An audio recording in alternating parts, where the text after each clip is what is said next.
Judges 20. All the children of Israel went out, and the assembly gathered together as a single man, from Dan to Beersheba in the land of Gilead to Hashem at Mizpah. The chiefs of all the people, of all the tribes of Israel, stood in the congregation of the people of God, 400,000 sword-wielding foot soldiers. The children of Benjamin heard that the children of Israel had gone up to Mizpah. The children of Israel said, "Tell us, how did this outrage happen?" The Levite man, the husband of the murdered woman, answered and said, "I arrived with my concubine at Gibeah of Benjamin to spend the night. The inhabitants of Gibeah rose up against me and surrounded the house against me at night. They proposed to kill me, and they tormented my concubine so that she died. I took hold of my concubine and cut her apart and sent her body throughout all the territory of the heritage of Israel, for they had done an indecent and disgusting thing in Israel. Here you all are, O children of Israel. Produce a decision in council right here." All the people arose as one man, saying, "No man will go to his tent, and no man will turn away to his house. Now, this is the thing that we should do to Gibeah. We will advance against it by lot. We will choose 10 men out of every 100 of all the tribes of Israel, and 100 out of every 1,000, and 1,000 out of every 10,000, to obtain provisions for the people so that they may act, when they go to Gibeah of Benjamin, in accordance with the disgusting act that was committed in Israel." Then all the people of Israel gathered together at the city as one man, as comrades. The tribes of Israel then sent men through all the clans of Benjamin, saying, "What is this outrage that occurred among you? Now, turn over the lawless men who are in Gibeah, and we will put them to death and eliminate the evil from Israel." But the children of Benjamin refused to heed the voice of their brothers, the children of Israel. The children of Benjamin were gathered together from the cities of Gibeah to go out to war with the children of Israel. The children of Benjamin from the cities were numbered that day at 26,000 sword-wielding men, besides the inhabitants of Gibeah, who were numbered at 700 choice men. Among all these people there were 700 choice left-handed men, all of whom could sling a stone at a hair and not miss. Besides Benjamin, the men of Israel were numbered at 400,000 sword-wielding men. All these were warriors. They got up and went to Bethel and inquired of God. The children of Israel said, "Who among us should advance first to wage war against the children of Benjamin?" Hashem answered, "Judah should be first." The children of Israel rose up in the morning and encamped against Gibeah. The men of Israel went out to war against Benjamin, and the men of Israel arrayed themselves for war against Gibeah. The children of Benjamin came out of Gibeah, and on that day they destroyed 22,000 men of Israel to the ground. The people, the men of Israel, strengthened themselves and continued to array themselves for war in the place where they had arrayed themselves on the first day. The children of Israel went up and cried out before Hashem until evening. They inquired of Hashem, saying, "Should I once again approach for war against the children of Benjamin, my brother?" Hashem said, "Go up against him." So the children of Israel advanced against the children of Benjamin on the second day. Benjamin went out towards them from Gibeah on the second day, and they destroyed another 18,000 men of the children of Israel to the ground, sword wielders, all of them. All the children of Israel and all the people went up and came to Bethel. They cried and remained there before Hashem, and they fasted on that day until evening. They brought up elevation offerings and peace offerings before Hashem. The children of Israel then inquired of Hashem. The ark of the covenant of God was there in those days, and Phinehas, son of Eleazar, son of Aaron, ministered before it in those days, saying, "Should I go out again to make war against the children of Benjamin, my brother, or should I withdraw?" Hashem said, "Go up, for tomorrow I shall deliver them into your hand." Israel then set up ambushes all around Gibeah. The children of Israel went up to war against the children of Benjamin on the third day, and they arrayed themselves against Gibeah like the other times. The children of Benjamin came out towards the people. They were drawn away from the city. They began to strike down casualties from the people as in the other times, on the roads in the field, of which one led up to Bethel and the other to Gibeah, around 30 men of Israel. So the children of Benjamin said, "They are being beaten before us as before." But the children of Israel said, "Let us retreat and cut them off from the city into the roads." So they arose, each man of Israel from his place, and they arrayed themselves in Baal Tamar. Meanwhile, the Israelite ambush was withdrawing from its place, from the plain of Gibeah. They arrived opposite Gibeah, 10,000 choice men of all Israel, and the battle was intense. The Benjamites did not realize that evil was befalling them. Hashem then struck Benjamin before Israel, and the children of Israel destroyed 25,100 men from Benjamin on that day, sword wielders, all of them. The children of Benjamin saw that they were being beaten, and the men of Israel made way for Benjamin to retreat, for they were relying on the ambush they had laid against Gibeah. The ambushers hastened and spread out against Gibeah. The ambushers sounded the shofar and struck down the entire city by the edge of the sword. The signal between the men of Israel and the ambushers was that they would send up a thick column of smoke from the city. The men of Israel had retreated in the battle, and Benjamin had begun to strike down casualties among the men of Israel, about 30 men, for they said to themselves, "They are certainly being beaten before us as in the first battle."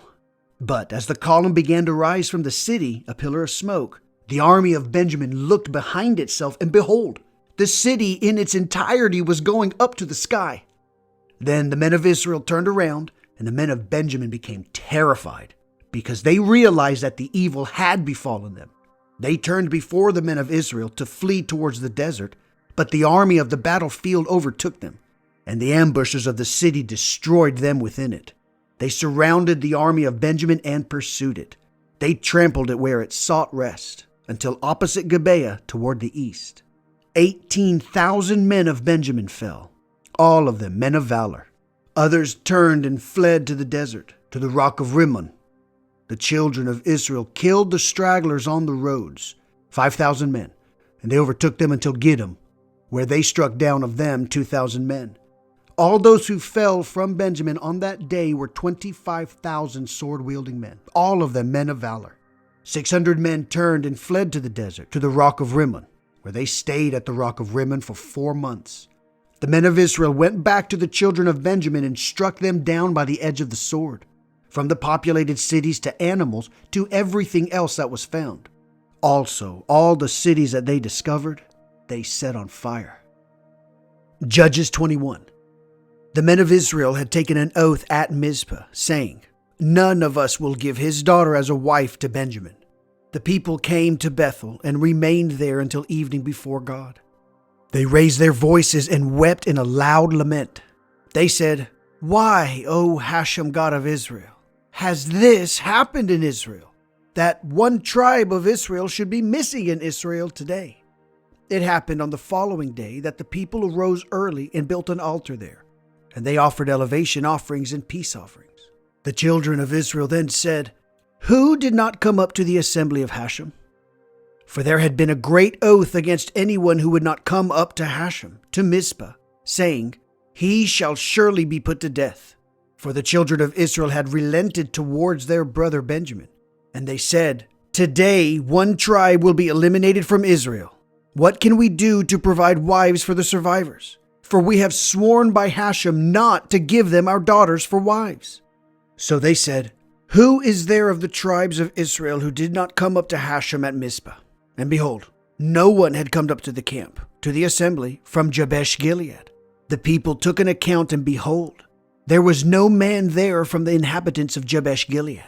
The congregation sent 12,000 men of valor there, and they commanded them, saying, "Go and strike down the inhabitants of Jabesh Gilead by the edge of the sword, including women and children. This is the thing that you shall do. Destroy all males and all females who have had relations with males." They found among the inhabitants of Jabesh Gilead 400 virgin girls who had never had relations with the man, and they brought them to the camp at Shiloh, which is in the land of Canaan. The entire congregation sent messengers and spoke to the children of Benjamin, who were at the rock of Rimmon, and they called to them in peace. So Benjamin returned at that time. They gave them the women whom they had spared of the women of Jabesh Gilead, but they were not sufficient for them.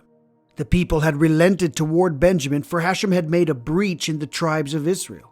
The elders of the congregation said, What can we do to provide wives for the survivors? For the women of Benjamin have been destroyed.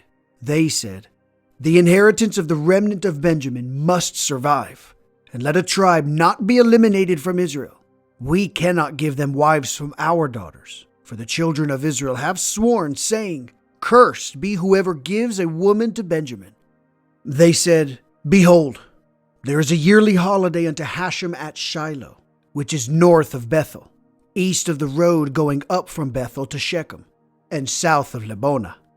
So they directed the sons of Benjamin, saying, go and lie in wait in the vineyards, and see, and behold, if the daughters of Shiloh go out to perform the dances, you shall emerge from the vineyards, and each of you grab his wife from the daughters of Shiloh, and go to the land of Benjamin.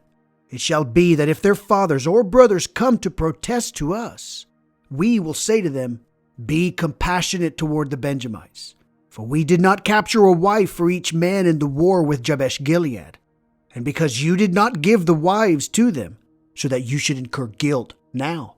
The children of Benjamin did so. They took wives according to their number from the dancers whom they abducted, and they went and returned to their heritage. They rebuilt the cities and settled in them. At that time, the children of Israel went off from there, everyone to his tribe and his family. They left there, each man to his own heritage. In those days, there was no king in Israel. A man would do whatever seemed proper in his eyes.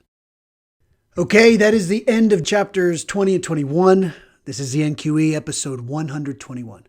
No king in Israel means that each person does whatever it is that they think is right and good. The problem is that it is a disaster because nobody agrees on what is right and good. They are supposed to agree on these 10 commandments, but I'm not sure that they've done a very good job of sharing what those 10 commandments are because, like in the last episode, we read Micah. He has a heart to serve Hashem. He just has no idea what that looks like. And inadvertently, he sort of lays the foundation of this competing religion and turns an entire tribe of Dan to what effectively amounts to idolatry. Surely this is not the intention. Nevertheless, each man doing their own thing leads to disaster. And it is because there is no king over Israel. Perhaps the rumors could have been ignored about the depravity of Benjamin, but the moment these body parts started showing up, the elders of Israel had to act, and they did what they are accustomed to doing. They acted, then they thought about it, then they went to God, and then they acted again. They say, let's go and destroy Benjamin. That decision has been made. It's over. God, who goes first? And God's like, send Judah. So they do, and Judah gets wiped out. So they go back to Hashem a second time. They're like, God, should we go to war? And he's like, have at it. So they go and again, they get destroyed some more. And this third time, in desperation, fear maybe even, they get on their knees. They say, God, help. We don't know what's going on. We're sad. Whatever it is, they honor God. They offer sacrifices. They do the offerings. They go through the whole 9 yards, all the rituals, everything they know to do, they finally do. But it only comes after a fair amount of humiliation. They needed to eat their humble pie. Lo and behold, after honoring God first, they go and they put a whipping on Benjamin in a magnificent way. For some reason, these guys get together and say, you know what? We need to play God here. Let's no longer give our daughters to Benjamin so that they'll snuff themselves out. And then they realize, oh, we can't do that. I mean, think about it for a second. These guys were incapable of annihilating the Canaanites. And here they are at the brink of annihilating their own brother. So understandably, these elders get together and they decide to fix the problem. So instead of saying, God, I'm sorry we made this terrible vow. Yes, we know Moses told us not to do it. That's not what they do. They say, no, I have to honor this vow. But the daughters of Jabesh-Gilead, they're totally reasonable to take because those guys, they didn't come to a campfire. So they need to be murdered. There's the justification. And that's what they do. And everybody seems to agree this is a fantastic idea. So they go, kill all these people. They take the little baby girls and they say, Benjamin, make babies with these baby girls. It's not enough. So they go on another kidnapping party to the daughters of the men of Shiloh. Now here's what's crazy. These elders of Israel say to the men of Benjamin, hey, don't worry. You're not going to get busted for this kidnapping party you're about to do. Because if those dads come to us asking for their daughters back, we're going to guilt trip them. We're going to say, but you didn't give their daughters, so they had to take them. Can you wrap your brain around these people's arrogance? They set up a ridiculous vow, which they're not supposed to do, and they honor this vow at the expense of Jabesh Gilead and the sanctity of these families in Shiloh. There is something crazy that's happening because this doesn't make sense, but it definitely does demonstrate that there is anarchy when there is no leadership. And with that, the story of Judges is over. It is an interesting story, and it points to the absolute requirement that there be a leader. What we have here, however, is a little bit of a disaster. Really kind of highlights the humanity of these Israelites. So what does this have to do with us? The next book in this series deals with the time Israel puts a king over itself. The question is whether or not putting a king over Israel is going to solve the problem of their own proclivities. They're going to want to do evil. Is the morality of one king powerful enough to influence the morality of an entire nation? We'll see. Thank you for watching. The NQE is out.